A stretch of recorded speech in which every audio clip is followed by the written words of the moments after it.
La consolidación y transformación de la memoria. Un artículo por Yejin Duday, Avi Kearney y Jan Bourne. La consolidación de la memoria se refiere a la transformación a lo largo del tiempo de las representaciones internas dependientes de la experiencia y sus fundamentos neurobiológicos. Pero, ¿qué significa esto? Para comenzar, debemos definir ¿qué es la memoria? La memoria es la capacidad que tiene nuestro cerebro de obtener, conservar y recuperar información que nos permitirá tener diferentes tipos de conocimiento y habilidades. Nosotros contamos con dos tipos de memoria, la memoria a corto plazo y la memoria a largo plazo. La memoria a corto plazo es aquella que nos permite guardar una cantidad limitada de información durante poco tiempo, mientras que la memoria a largo plazo es aquella que nos permite reunir y guardar información ilimitada durante toda la vida. Para que una memoria a corto plazo pueda convertirse en una memoria a largo plazo, esta necesita de cierto tiempo, es decir, necesita madurar. Ya ese proceso de maduración es lo que se conoce como consolidación de la memoria.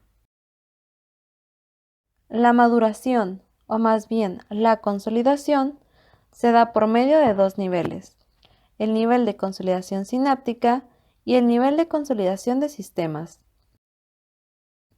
Lo que sucede en el nivel de consolidación sináptica, también conocida como consolidación celular, es que nuestras neuronas aumentan o impulsan la comunicación que hay entre ellas, es decir, existe una potenciación a largo plazo, después de que alguno de nuestros sentidos haya obtenido o captado algún tipo de información que será registrada y sometida a diferentes análisis para permitirnos formar un rastro o crear una huella de memoria.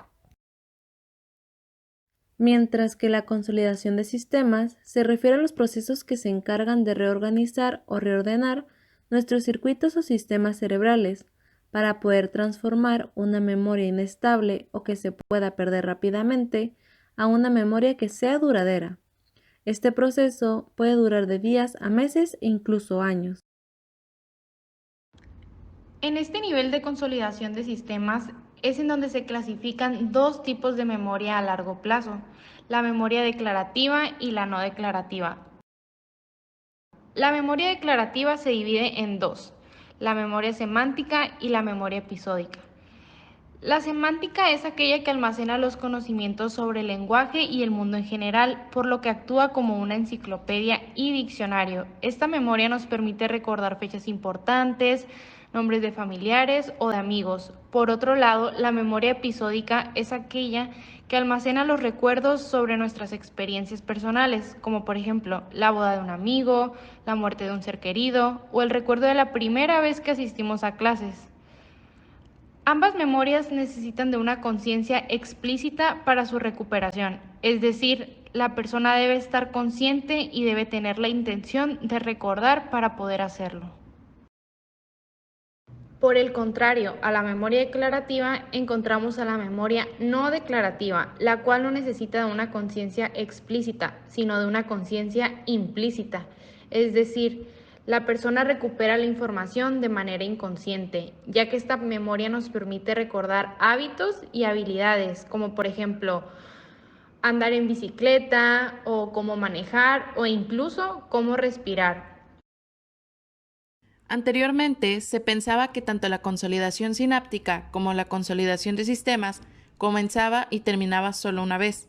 Sin embargo, esto fue cuestionado debido a que en diversos informes se propuso que la presentación de una señal recordatoria podría volver inestable la memoria ya consolidada. A esa señal recordatoria se le llamó reconsolidación.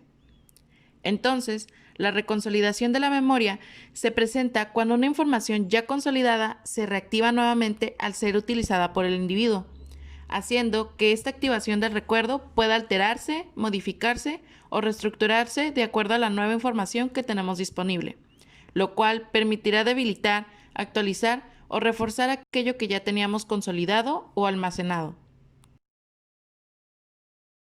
Pero entonces, ¿cómo se consolida la memoria?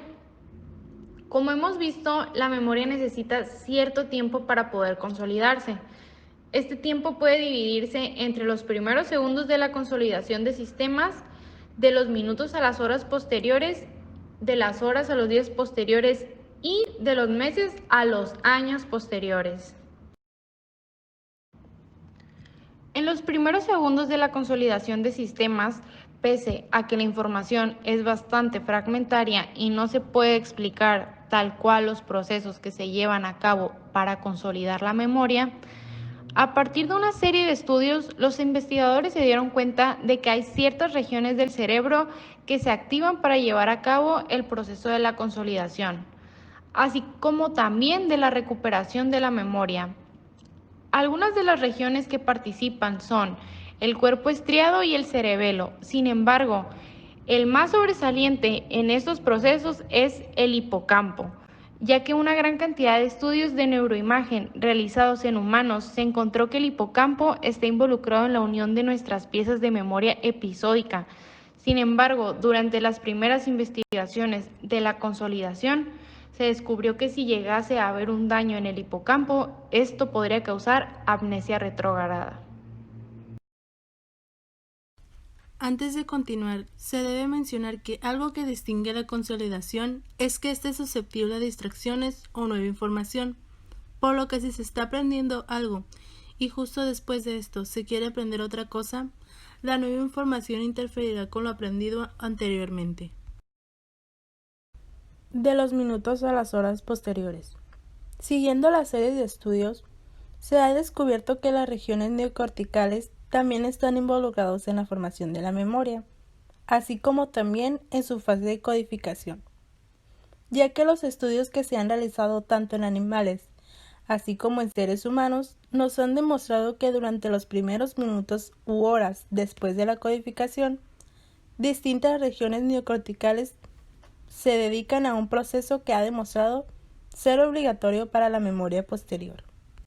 Uno de los aprendizajes de información que se postula en este artículo es capaz de integrarse rápidamente en un esquema de conocimiento existente.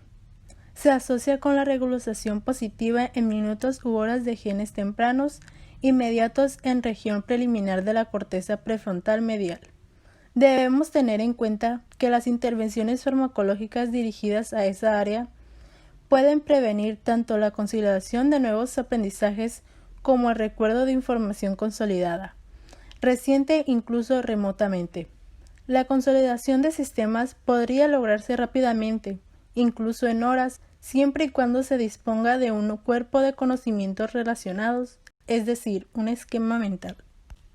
El acompañamiento hipocampal neocortical en humanos ocurre durante y persiste fuera de línea, en los minutos posteriores al aprendizaje. Los autores tomaron estos hallazgos para sugerir que se requiere un acompañamiento adicional entre el hipocampo y la corteza prefrontal ventromedial, para compensar la dificultad y para integrar información nueva durante la codificación y el inicio de la consolidación. El periodo de horas a días después de la codificación implica dormir. En los últimos años, la comprensión de los procesos y mecanismos de consolidación en este intervalo de tiempo se ha avanzado mediante estudios sobre el papel del sueño en la memoria. Hay muchos estudios que nos demuestran que después de la codificación, el sueño evita que no se olvide con facilidad la información que ha sido recientemente aprendida. Al entrar en la etapa del sueño, la información es protegida, ya que al estar dormidos no estamos obteniendo más información y no se está codificando más información. El sueño de ondas lentas y el sueño de movimientos oculares rápidos están relacionados con la consolidación de habilidades. Aquí, durante la consolidación, se le darán nuevos elementos diferentes a la representación y lo dominaremos después de la consolidación. Mientras más información y experiencia tengamos sobre una habilidad, mejor la dominaremos. El hipocampo funciona correctamente mientras dormimos un sueño profundo, por lo que resulta fundamental que todos descansemos las horas necesarias para consolidar, entre otras cosas, nuestra memoria episódica. Esta tiene que ver con la propia autobiografía, con los hechos que nos ocurren en el día a día. Este proceso no solo implica recuperar la información, sino también asimilar e integrar la nueva información con la que ya tenemos en nuestro cerebro. El sueño REM beneficia no solo nuestras habilidades de procedimientos, sino que la memoria de reconocimiento de objetos y el condicionamiento del miedo, mediado por la amígdala. Además, el sueño REM ayuda a la consolidación sináptica en ciertas habilidades de destreza. Reactivación durante el sueño versus vigilia. Pero, ¿el sueño es el único que beneficia a la consolidación? La respuesta es un posible no, ya que gracias a estudios que se han realizado en ratas de laboratorio, se ha encontrado que durante el estado de vigilia tranquila, que es cuando se está despierto pero sin realizar alguna acción, el hipocampo también es capaz de realizar uniones a las neuronas como cuando se está dormido. Sin embargo, esto parece contradictorio ya que el sueño de ondas lentas y el estado de vigilia son dos estados con características opuestas. Sin embargo, se ha propuesto que el estado de vigilia favorece la percepción de información en las redes neocorticales y en el hipocampo, mientras que el sueño de ondas lentas favorece el movimiento de información que se da desde el hipocampo hasta el entorrinal y el neocórtex. Se debe mencionar también que la aceticolina se ha identificado como uno de los determinantes claves del procesamiento de la información y de la circulación dentro y fuera del hipocampo. Consolidación de sistemas durante el sueño. Aprendizaje no supervisado. Con respecto a la reactivación de la memoria durante la vigilia, se ha argumentado que el ciclo inducido de labilización y reconsolidación permite la actualización de elementos en la memoria. Reactivar las señales produciendo más el desajuste puede ser más eficaz para labilizar una representación de la memoria. Sin embargo, durante el sueño, naturalmente no hay una entrada de estímulo externo que pueda usarse para actualizar una representación de manera significativa. Los meses y años posteriores. En base a diferentes observaciones clínicas, se han realizado diversas teorías, las cuales dicen que después de cierto tiempo, la información que tenemos almacenada en el hipocampo pasa a depender del neocórtex, ya que el hipocampo sería solo un depósito temporal en la memoria, el cual guardaría la información durante un tiempo, hasta que dicha información se trasladara al neocórtex, el cual se terminaría encargando de almacenar la memoria después de cierto tiempo. Sin embargo, se han encontrado evidencias de que esto no parece del todo posible.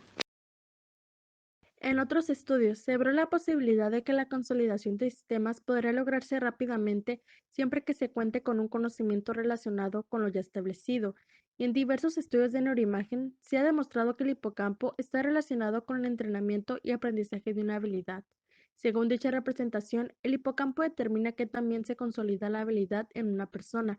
Asimismo, se dice que el sueño generalmente es beneficioso para consolidar la habilidad. Pues ser crítico según la tarea, en especial con aquellas que necesiten nuevos tipos de movimientos. Aquí le darán nuevos elementos diferentes a la representación y lo dominaremos después de la consolidación. Mientras más información y experiencias obtengamos sobre una habilidad, mejor la dominaremos. Por lo que se propuso la teoría de trazas múltiples, la cual plantea que el hipocampo codifica rápida y obligatoriamente toda la información episódica, la cual es codificada en conjuntos distribuidos de neuronas en el hipocampo, y las une para poder darles un seguimiento y una representación que sea coherente. Es por ello que cuando recordamos algo, eso tiene sentido.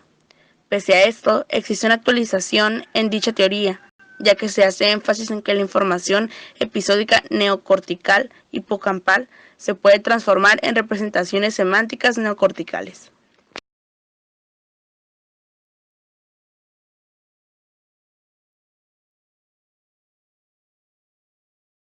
Conclusión. Al finalizar el presente trabajo, se ha llegado a la conclusión de que la memoria se describe como la capacidad o poder mental que permite retener y recordar mediante procesos asociativos inconscientes, sensaciones, impresiones, ideas y conceptos previamente experimentados, así como toda la información que se ha aprendido conscientemente que se clasifican en dos tipos de memoria, memoria a largo plazo y memoria a corto plazo. Resultó ser que el hipocampo es un protagonista en el proceso de consolidación de la memoria, ya que como mencionamos anteriormente, une piezas de la memoria episódica y si ocurriera un daño en él, afectaría ocasionando amnesia. Finalmente, aunque todavía queda mucho por saber acerca de por qué pasamos un tercio de nuestras vidas en este estado tan vulnerable que es el sueño, parece claro una cosa al menos, que el sueño es crucial para la memoria y el aprendizaje, pero probablemente existen otras funciones del sueño que por el momento desconocemos y que quizá nos sorprendan.